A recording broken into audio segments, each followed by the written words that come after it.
At a family reunion, my sister's kid said, "Mom says you never give back to this family." Everyone clapped. I smiled and replied, "Perfect, then she won't miss the $5,200 I pay toward her mortgage every month." My sister turned pale. And then? You know how sometimes, one small sentence can shatter your whole world? That's what happened at my family reunion. One offhand comment, spoken loud enough for everyone to hear, wasn't just rude, it was a match dropped into a powder keg that had been building for years, and it changed everything, forever. Picture this, 30 of our closest relatives, some I hadn't seen in ages, all gathered to celebrate my promotion. My promotion, the one no one from my sister's side of the family ever really acknowledged. Not because they didn't know, but because if it wasn't about them, it just didn't matter. Madison, my niece, thought she was being funny, just like her mom, Erica. And for far too long, I let that kind of behavior slide. I covered for them, I helped them, I paid for things I had no business paying for, all just to keep the peace. That peace? It ended the second Madison opened her mouth. The reunion was my idea, ironically. Greg, my husband, told me to cancel it when he saw the guest list, but my boys were so excited. So, I figured, okay, one last time. We were at the lake house we rent every year, and guess who paid for absolutely everything? Food, drinks, setup, cleanup, even the folding chairs. Not that anyone noticed, of course. My sister Erica showed up in a sundress I immediately recognized because I paid for it last spring when she claimed she couldn't afford anything for herself. She didn't even greet me. Just a dismissive wave as she disappeared inside with Madison, who was already glued to her phone. They ignored my boys, barely a nod for Greg. I was still trying to hold it together, trying to tell myself, "Don't let it get to you, Nancy." Then, dessert came out. My mom was mid-story, reminiscing about something Dad did years ago, and everyone was half listening, half devouring strawberry shortcake. That's when Madison decided to drop her little grenade. Loud and clear, she blurted out, "Mom says you never give back to this family." Just like that. Like it was a casual, everyday observation she'd heard 1,000 times. The entire table went still. You could practically feel the air shift. My mom stopped talking. Greg froze. My sons looked at me, unsure if they were allowed to even breathe. And Erica? She just kept sipping her drink, like this was someone else's problem. I don't know why, but I just smiled. Maybe it was because I finally stopped caring. And I said, "Perfect. Then she won't miss the $5,200 I cover for her mortgage every month." There were actual gasps. A few people even clapped, not out of joy, but pure shock. The quiet one, the one everyone thought would just take it, had just pulled back the curtain. Erica went ghost white. Madison blinked, completely clueless. Greg stood up, raised his glass just a little, and said, "Maybe it's time I told the rest." So, I did. I reminded everyone that the SUV Erica drives isn't hers, I bought it. It's in my name. I even cover the insurance because she couldn't get approved. I mentioned the utility bills I quietly paid when their power was about to be cut off. The tutoring I paid for when Madison started failing sophomore year, because Erica was too embarrassed to ask Mom for help. The Christmas gifts I sent for them from Santa, even when Greg and I had to dip into our own savings just to make it happen. I did all of it silently, discreetly. And still, this is how they saw me. Greg leaned over, his voice low and firm, "We're done helping them, right?" I didn't hesitate. "Yep. Starting today."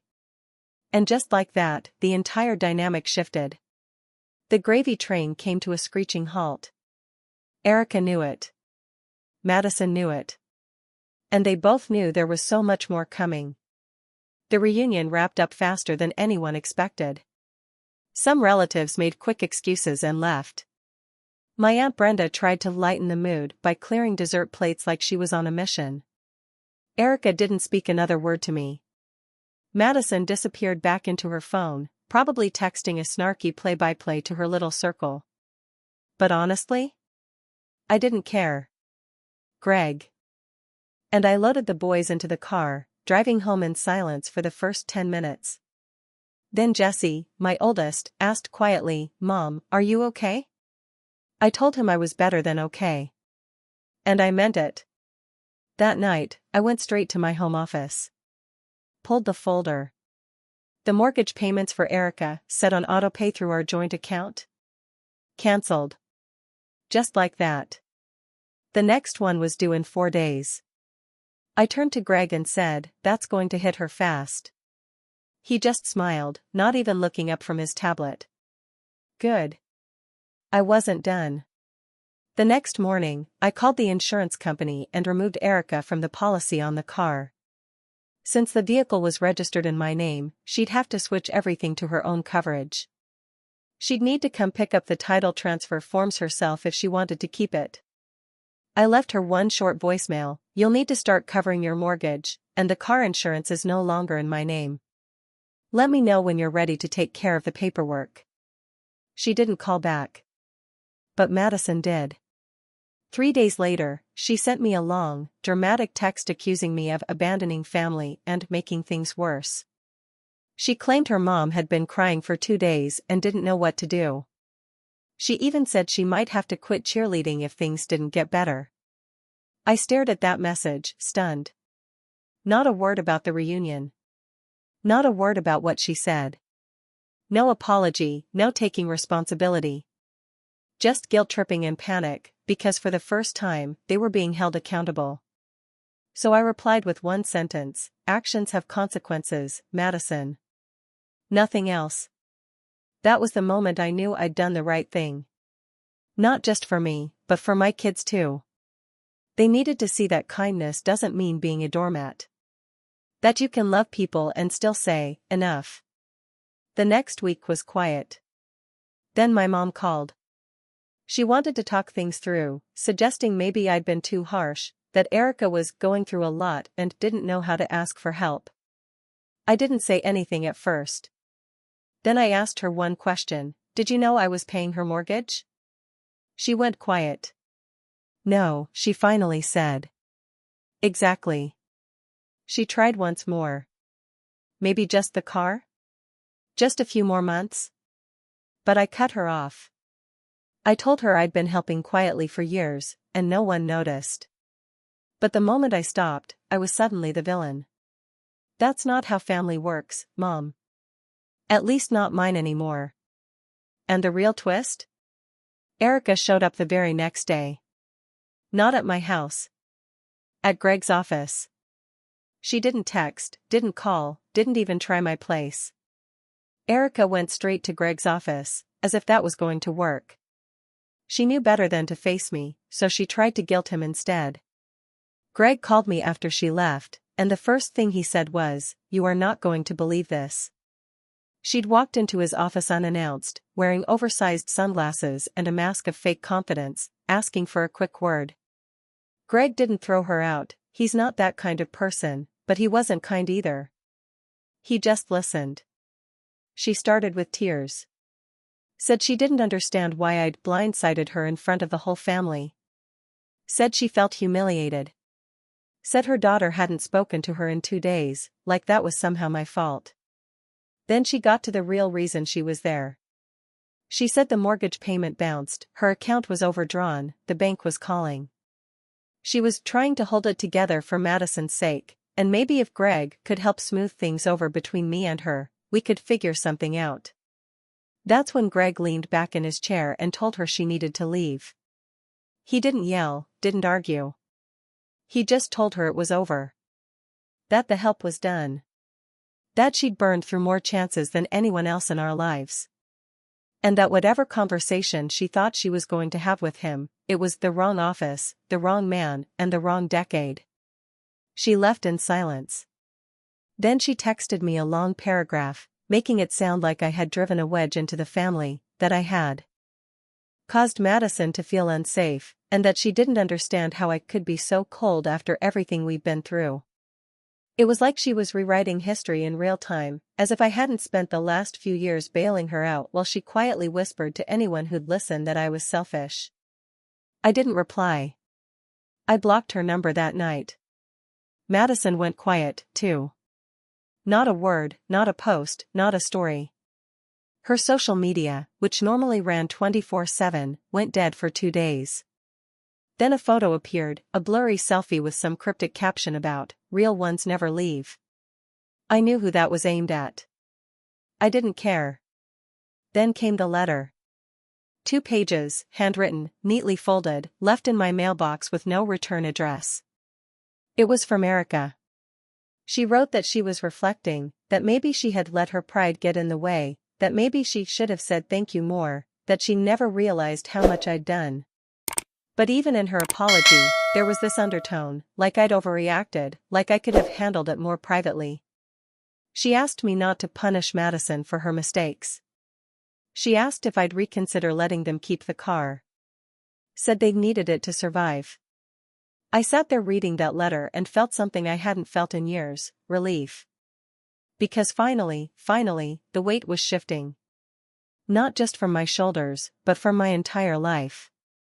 The lies, the manipulation, the guilt, it was all cracking. But I wasn't done yet. I gave them a week. 7 full days to come to their senses, apologize, or at least try to act like adults. Erica sent a carefully worded guilt trip, but never showed up in person. Madison still had plenty to say on social media, vague captions like, "Family can be the coldest," or "Some people only help so they can brag about it later." No apology, no accountability, just more noise. I waited quietly, but I was done hoping they'd come around. So, I grabbed the spare key.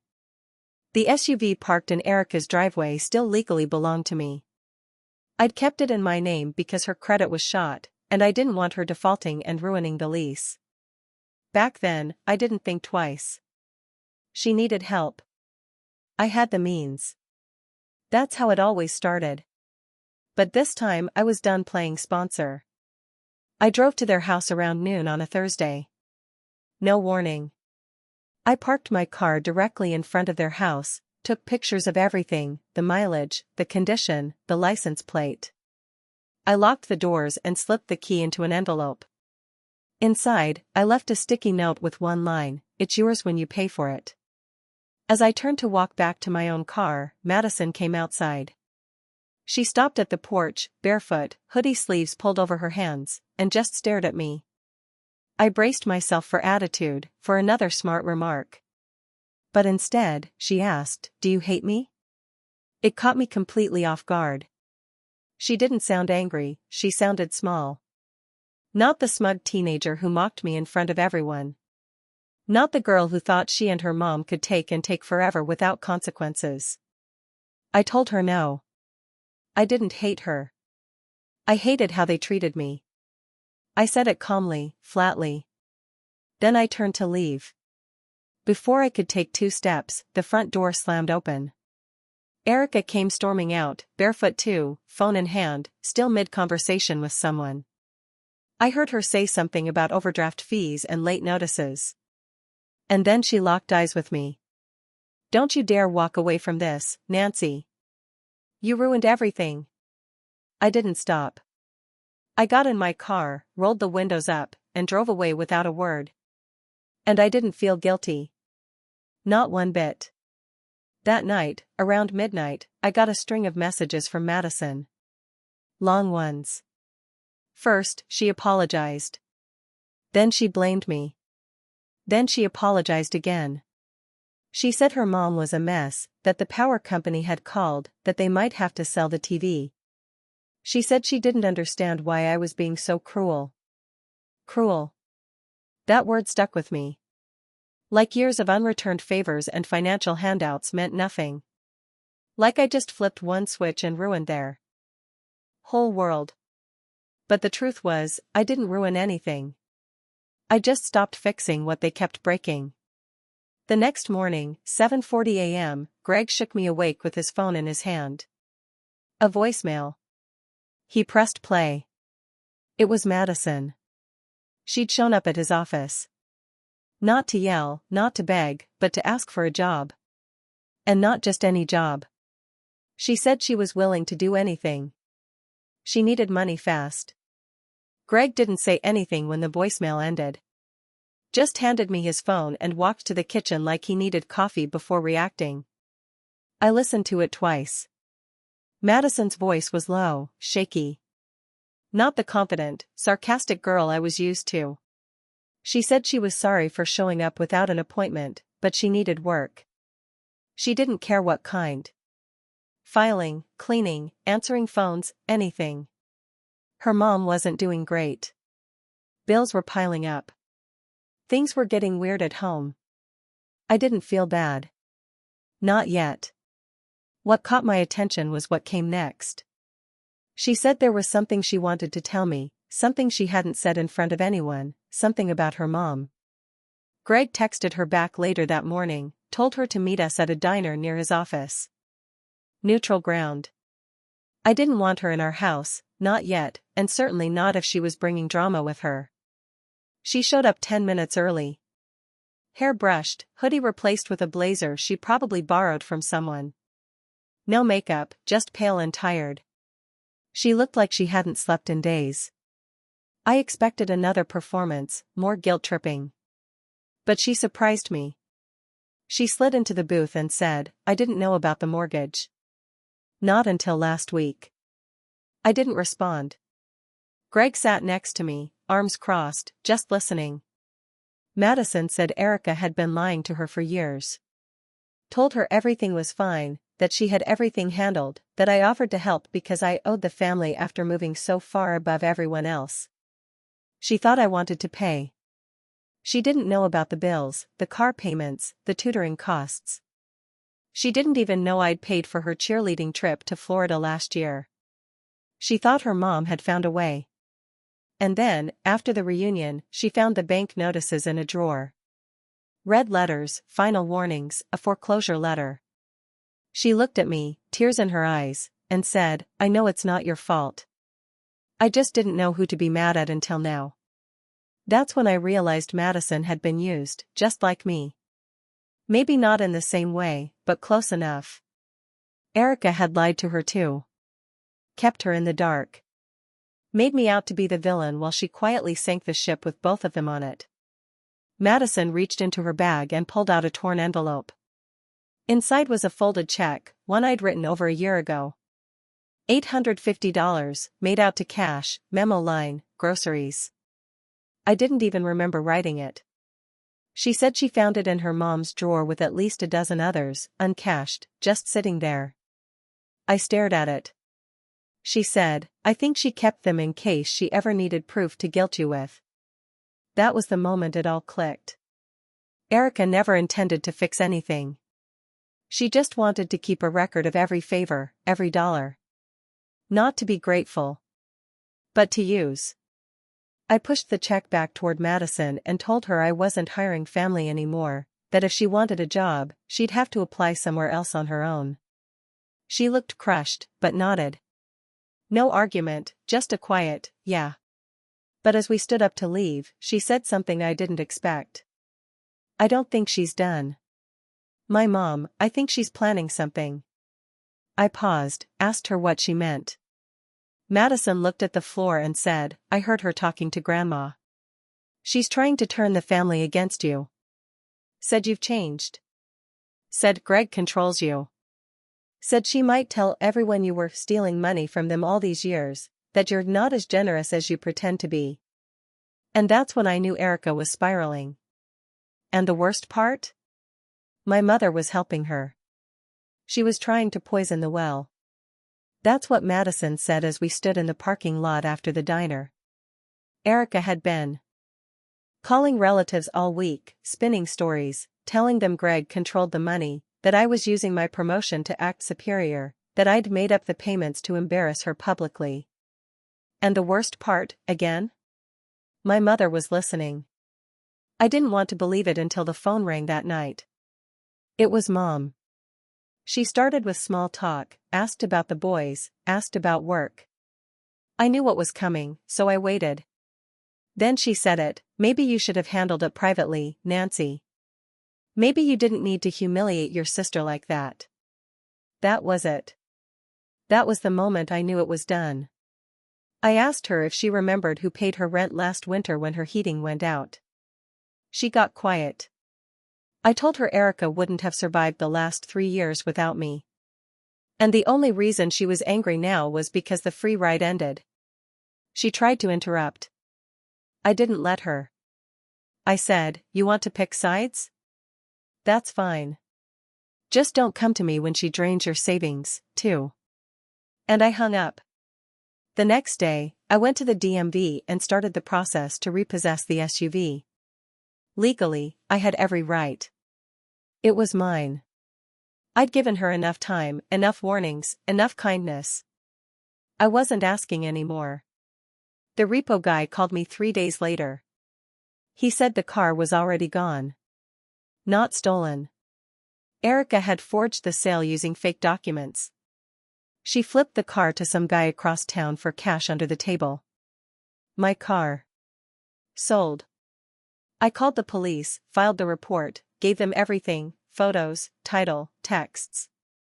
The guy who bought it returned the vehicle without a fight once he realized what happened. But now Erica was in legal trouble, and she knew exactly who put her there. Madison was the one who told me. She came to my office in tears a week later, shaking. Said her mom was losing it, screaming at everyone, blaming me for everything. Said the lights got shut off that morning, that there was no food in the fridge, that she found a list in her mom's notebook titled "Ways to Make Nancy Regret It." The list included calling HR at my job, reporting Greg for financial abuse, and spreading rumors about us both. That's when Greg stepped in. He showed up at Erica's house the next morning. Alone. He didn't yell, didn't argue. He just handed her a typed letter. He said the following: any further harassment, slander, or communication would result in a restraining order. Any continued attempts to involve our children, extended family, or place of work would lead to full legal action. She was officially banned from our property, our phones, and our lives. She slammed the door in his face. 2 days later, my mother called again. She said Erica had told her everything, that I was suing my sister, that I was ruining her life because I couldn't handle the truth. I asked my mother if she wanted to go next. She didn't answer. So, I hung up again. That was the last call I took. And here's what happened after. Erica and Madison moved out of their rental 2 months later. No one knows where. Madison eventually got a job at a pharmacy across town. She stopped posting online. My mother still lives alone, quiet now. She knows where the line is. And me? I'm good. My sons respect me more than ever. They saw what boundaries look like. Greg and I are stronger than we've ever been. I still have the check Madison gave back, the one Erica never cashed. I keep it in my drawer, a reminder. They tried to turn me into a villain for doing too much, but they never thought I'd stop. Now they know. And they finally respect me. Not because I yelled. Not because I fought. Because I walked away. At that family reunion, I was the silent one, the helper, the one people whispered about but never thanked. Madison's careless words cracked the facade, but the truth had been building for years. The dinners I skipped paying my own bills to cover theirs. The holidays when Greg and I went without so the kids could have more. The favors stacked up like sandbags, one after another, until they crushed me under the weight of expectation. And when I finally said no, it was like I had betrayed them, like my entire worth was tied to how much I gave. That was the lesson my boys had been watching. And it terrified me more than the fallout with Erica. I didn't want them to grow up thinking love meant endless sacrifice without gratitude. I wanted them to know love also meant strength, boundaries, and self-respect. Greg saw it, too. He told me once, late at night, when the house was finally quiet, "Nancy, you've been carrying them for so long, you forgot what it feels like to stand on your own." He was right. For years, I'd been afraid of being called selfish. Afraid of being painted the villain. Afraid of losing the fragile approval of a family that only valued me for what I gave. But standing there at that reunion, with 30 pairs of eyes waiting to see if I'd bite my tongue again, I realized something simple: heroes don't stay silent forever. When I spoke up, it wasn't anger. It wasn't revenge. It was freedom. Erica will tell the story differently. She'll say I humiliated her, that I cut her off cold, that I turned her daughter against her. She'll say I'm cruel, unfeeling, proud. Maybe some will believe her. Maybe my mother already does. But I know the truth. And so does Greg. And so do my boys. I gave them more chances than anyone deserved. I gave until it nearly broke me. And when I stopped, they showed their true colors. So, no, I don't feel guilty. Not for the mortgage. Not for the car. Not for the silence that followed. I feel free. The strange thing about boundaries is how people react to them. The ones who never respected you will call them walls. The ones who took you for granted will call them cruelty. But the ones who truly love you will understand. My boys understood. Jesse asked me a week later, "Does this mean we're not going to see Aunt Erica anymore?" I told him, maybe not, and that's okay. He thought about it, then nodded, "As long as we still have you and Dad." It hit me then. What truly mattered? Not the approval of relatives who only clapped when I paid their bills. Not the forgiveness of a sister who twisted every kindness into leverage. Not even the fragile peace of my mother who chose to believe the loudest voice in the room. What mattered were the people in my own house. The ones who saw me, not just what I gave. The ones who would stand with me even if the whole family turned away. So yes, I still keep that check. Not as a reminder of what I lost, but of what I gained. Freedom, respect, strength. And maybe one day, Madison will understand, too. Maybe she'll see the difference between love and obligation, between gratitude and entitlement, between family and blood.